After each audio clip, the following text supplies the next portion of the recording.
Magandang gabi muli, mga ka-dinner with Jesus.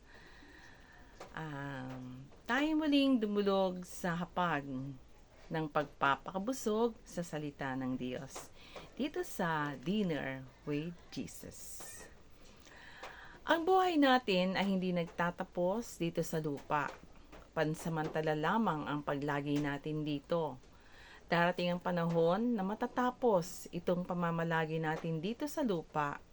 Ang tanong ko sa bawat isang nanunood at nakikinig ngayon, ligtas ka na ba? Saan ang tungo ng iyong kaluluwa pagkatapos ng buhay mo dito sa lupa?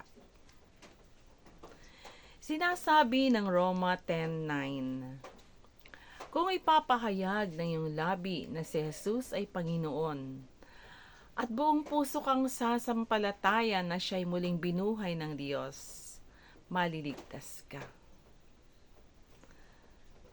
Simple lang ang pagkamit ng kaligtasan.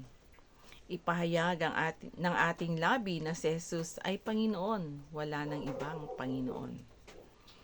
Sumampalataya na siya'y muling binuhay ng Diyos.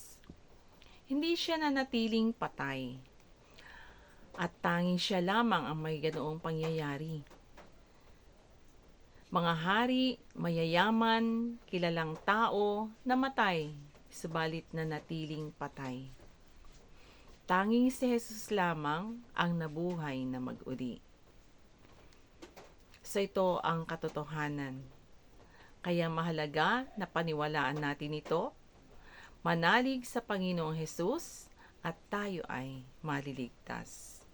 Yan nga ay ayon sa ating naging teksto ngayon na makikita natin sa Roma 10:9. Yan po, simpleng pagkain ng ating espiritu na alam ko ating pagnilayang mabuti sapagkat ito ay napakahalaga na ang ating buhay ay malaman natin na hindi lamang dito. Darating ang panahon na matatapos ang buhay natin dito sa lupa, babalik tayo saan? Yan po ang tanong sa atin ngayon. So alam ko, bawat isa sa inyo gusto'y maligtas ang kanyang kaluluwa upang sa pagkatapos ng buhay natin dito sa lupa, tayo ay makabalik doon sa piling ng Diyos na kung saan mabubuhay tayo ng masarap na buhay. Subalit, meron tayong dapat gawin. Yan ay ang sumampalataya. Sabi nga noon, sumampalataya na siya ay binuhay ng Diyos. At siya ang tanging tagapagligtas. Ayan, minsan pa po salamat sa mga nakinig at nanood ng simpleng paghahayag ng salita ng Diyos dito sa Dinner with Jesus. Good evening po.